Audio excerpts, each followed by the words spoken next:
You've been sitting there for hours, haven't you? Scrolling through your phone, watching other people's lives unfold in perfect little squares while you're here, alone, in a room that feels smaller every single day. Maybe you told yourself you're just tired, that you need some time to recharge, that you're an introvert and this is normal. But deep down, in that place you don't like to look at too closely, you know the truth. You're not alone because you chose to be. You're alone because somewhere along the way, you learn to make yourself invisible. You learn to be the one who listens but never speaks, the one who laughs at other people's jokes but never tells your own, the one who shows up but somehow never gets remembered. And the worst part? You don't even know when it started. Maybe it was that time in middle school when you shared something you were excited about and everyone just stared at you with that blank expression, like you had just said the most boring thing in the world.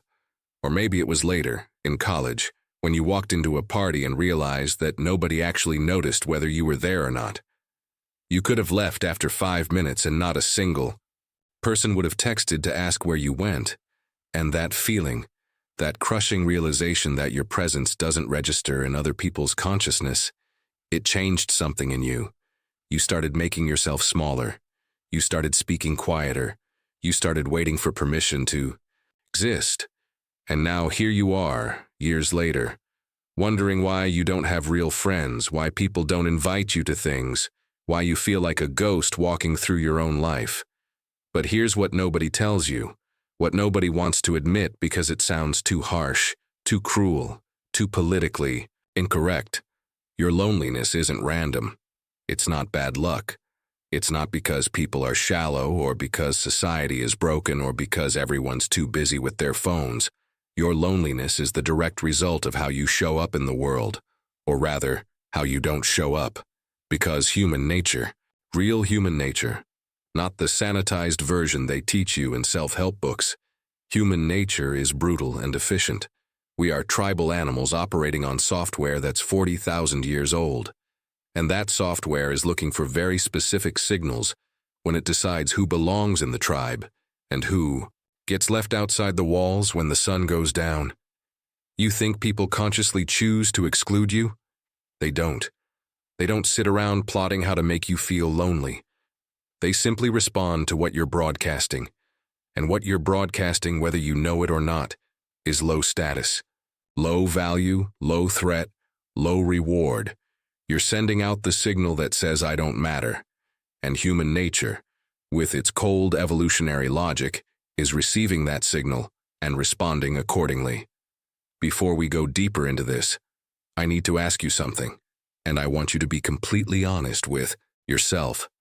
How many times have you been in a group conversation and you started to say something, but someone talked over you, and then you just stopped mid-sentence and nobody noticed? How many times have you sent a message in a group chat that got completely ignored, but then someone else sent basically the same thing 5 minutes later and everyone loved it? How many times have you shown up to something you were invited to, only to realize after 30 minutes that you're standing there alone while everyone else is engaged in conversations you're not part of? If this has happened to you, if you know exactly what I'm talking about, I want you to leave a comment right now that says, I've been invisible.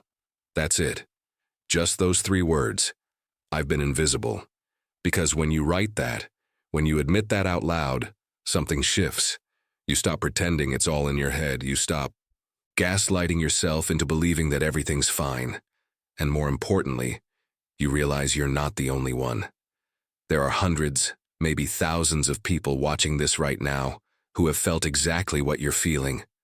People who have spent years wondering what's wrong with them. Why? They can't seem to form real connections, why they're always on the outside looking in.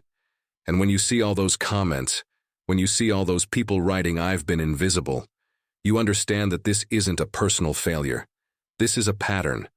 This is human nature doing what it does, sorting people into hierarchies, and you've been sorted into the wrong category. But here's the powerful part. Once you understand the pattern, once you see the mechanism, you can change it. So go ahead, write in the comments, I've been invisible, and let's begin the process of making you seen.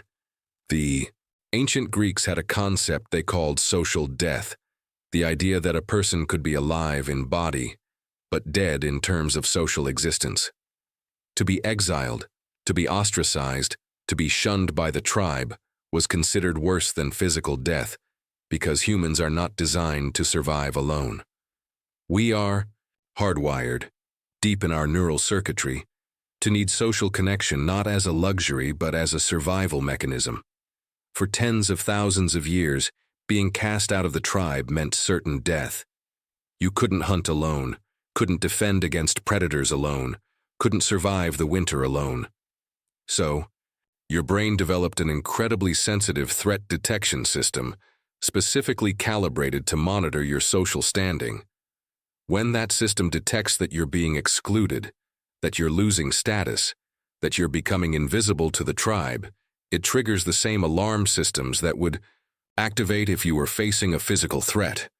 That's why loneliness doesn't just feel bad emotionally, it registers as physical pain. Studies have shown that social rejection activates the same neural pathways as physical injury. Your brain literally cannot tell the difference between being punched in the face and being ignored by your peer group. Both represent existential threats according to your evolutionary programming. But here's where it gets interesting, and this is where most people get it completely wrong. They think the solution to loneliness is to be nicer, to be more available, to try harder to please people, to be more accommodating and agreeable and helpful. They think if they just give more, if they just show more interest in others, if they just become more useful, then people will finally value them. And this is exactly backwards. This is the trap that keeps you invisible. Because human nature doesn't reward selflessness with belonging. It rewards status signals with belonging. It rewards value demonstration with belonging. It rewards scarcity with belonging. When you make yourself too available, when you're always the one reaching out, when you're always saying yes, when you're always trying to add value to everyone else's life while expecting nothing in return, you're not broadcasting high value. You're broadcasting desperation. You're broadcasting low self-worth. You're confirming that you know you're at the bottom of the hierarchy and you're willing to accept scraps in exchange for proximity to people you perceive as above you. Think about the people you know who are never alone, the ones who always have plans, who always have friends reaching out to them, who seem to effortlessly maintain social circles. What do they have in common? It's not that they're nicer than you. It's not that they're more caring or more thoughtful or better listeners. In fact, they're often more selfish, more demanding, more likely to cancel plans, more likely to show up late, more likely to make everything about them. But they have something you don't. They have presence. They have standards. They have boundaries. They communicate consciously or unconsciously that their time is valuable, that their attention is a prize to be won, that access to them is something to be earned. And human nature responds to this with respect and desire because human nature is not fair or kind or egalitarian. Human nature is tribal and hierarchical, and it assigns value based on scarcity and perceived status. Let me give you a concrete example of how this plays out. Imagine two people both want to join a friend group. Person A shows up to everything they're invited to, always says yes, laughs at everyone's jokes, offers to help with everything, sends follow-up messages asking when the next hangout will be, and generally makes it clear that they really want to be part of this group. Person B shows up sometimes, has other plans they mention casually, contributes interesting stories when they do talk, leaves a bit early sometimes because they have other things going on, and doesn't seem particularly invested in whether they're included or not. Who do you think the group values more?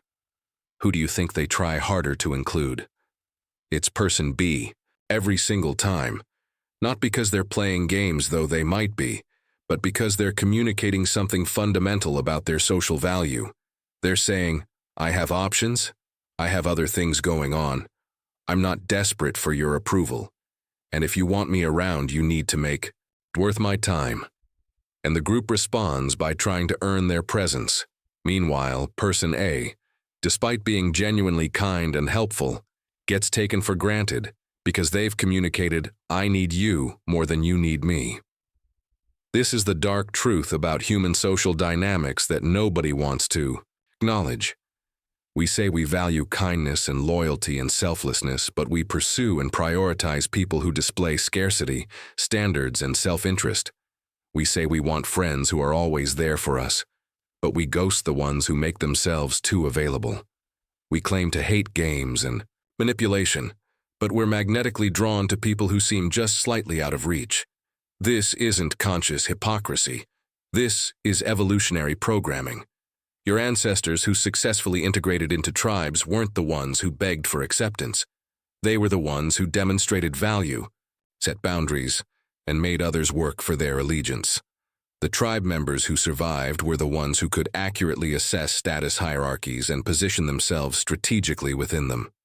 You carry those same instincts, and so does everyone you're trying to connect with. So what do you do with this information? How do you stop being invisible without becoming a manipulative sociopath? This is the nuance that most people miss. It's not about being fake or playing games or manipulating people. It's about understanding what your behavior is communicating and aligning it with the reality you want to create.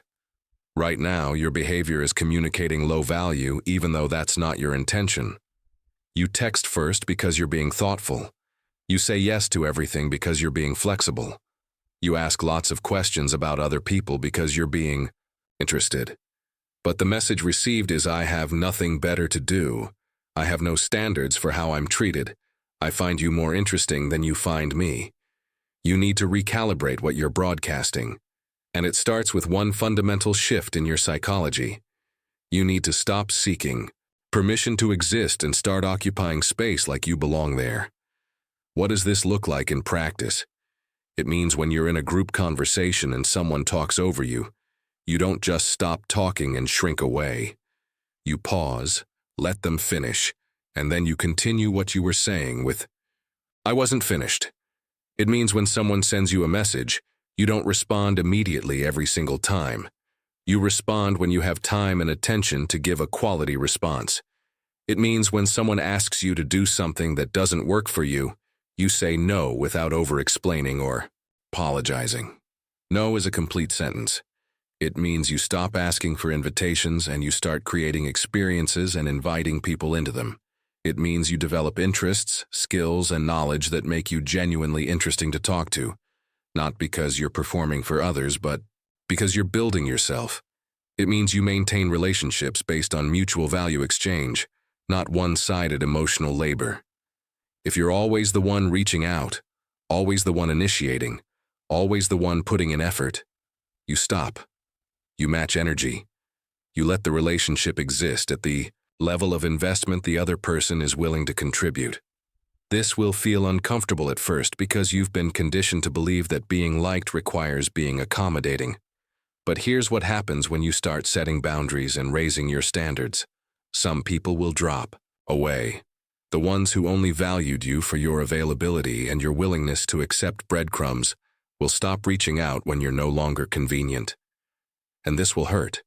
You'll be tempted to go back to your old patterns, to reach out again, to lower your standards again, to prove you're still the nice person they remember. Don't let them go. Those relationships were keeping you lonely anyway because they were based on inequality. But other people, the right people, will respond differently. They'll start respecting you more. They'll start seeking your opinion. They'll start valuing your time. They'll start reciprocating effort. And new people will start appearing in your life because you're now broadcasting different signals. You're no longer invisible because you're no longer acting invisible. The deeper work here involves confronting something most people avoid their entire lives. You need to examine the beliefs you hold about your own value. Because if you deep down believe you're not interesting, not valuable, not worthy of people's time and attention, no amount of strategy or technique will fix your loneliness. You'll sabotage every relationship because you'll be operating from a foundation of scarcity and fear. You'll interpret every moment of silence as rejection. You'll see every canceled plan as confirmation that people don't really like you. You'll be constantly scanning for evidence that you're about to be abandoned, And that hypervigilance will create a self-fulfilling prophecy. People can feel when you don't value yourself, and they mirror it back to you. This is why the work has to go internal. You have to identify where you learned to make yourself small. Maybe it was a parent who never had time for you. Maybe it was a sibling who always got more attention. Maybe it was a series of social failures in your formative years that taught you it's safer to stay quiet. Whatever it was, it created a belief system that says, your needs don't matter, your thoughts aren't interesting, your presence is an imposition. And that belief system is running in the background of every interaction you have, shaping how you show up, what you say, how you say it, whether you stay or leave, whether you speak up or stay silent. You need to challenge those beliefs with evidence. Start noticing when you have interesting thoughts and acknowledge them instead of dismissing them. Start tracking moments when people respond positively to you instead of only remembering the rejections. Start questioning the story you tell yourself about why you're alone. Is it really because you're fundamentally unlikable? Or is it because you learn to hide who you are in order to avoid rejection, and now the version of yourself you present to the world is so muted and careful that there's nothing for people to connect with? Most people who feel invisible aren't actually boring or worthless. They're just completely disconnected from their authentic self because they've spent so long trying to figure out what version of themselves is acceptable. And the tragic irony is that the acceptable version, the version that never offends or imposes or takes up too much space, that's the version nobody remembers. That's the version that ends up alone. Here's your 7-day challenge, and this is going to require real courage. For the next 7 days, I want you to do one thing every single day that would normally make you shrink. Day 1, share an opinion you would normally keep to yourself in a group conversation. Not something inflammatory, just something real. Your actual perspective on something. Day 2, when someone asks how you are, instead of saying fine, tell them something true about what's going on in your life. Day 3, initiate a conversation with someone without having a specific reason or excuse. Just reach out because you want to connect. Day 4, say no to something you would normally say yes to even though saying no feels uncomfortable. Day 5, share something you're proud of or working on without downplaying it or being self-deprecating. Day 6, continue talking when someone tries to talk over you. Reclaim your space in the conversation. Day 7, invite someone to do something specific with you. Not a vague maybe we should hang out, but an actual invitation to an actual thing at an actual time. Track how these interactions go. Track how you feel before, during, and after. Track how people respond. You're going to notice something surprising. Most of the catastrophic rejection you've been afraid of doesn't happen. Most people will respond neutrally or positively. And the few who respond negatively are revealing their own issues, not your inadequacy. What you're doing here is retraining your nervous system to understand that visibility is not dangerous. You've been operating with a threat response that says, if people really see you, they'll reject you. So the safest strategy is to stay hidden. But that strategy has made you invisible. And invisibility is a different kind of death. The path out of loneliness isn't through becoming more likable or more useful or more accommodating. It's through becoming more visible, more authentic, more boundaried, and more selective about who you invest in. It's through understanding that human nature responds to value signals and then making sure the signals you're sending match the value you actually have. You're not broken. You're not defective. You're not doomed to be alone. You've just been playing a game you didn't know you were in, using rules that guarantee you lose. Now you know the real rules. Now you can play differently.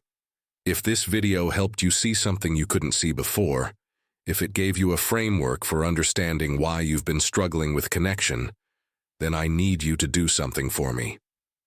Subscribe to this channel and turn on notifications, because every single week I'm breaking down the hidden patterns of human behavior that nobody talks about. I'm showing you how social hierarchies really work, how status gets assigned, how power dynamics play out in every relationship you have. This isn't theory. This is practical psychology you can use tomorrow. And if you found value in this, hit the like button so more people who are dealing with this silent suffering can find this message. You don't have to stay invisible. You just have to understand what's been keeping you hidden, and then make the conscious choice to step into the light. I'll see you in the next video. Remember, you don't need to beg for a place in the tribe. You need to become someone the tribe wants to keep.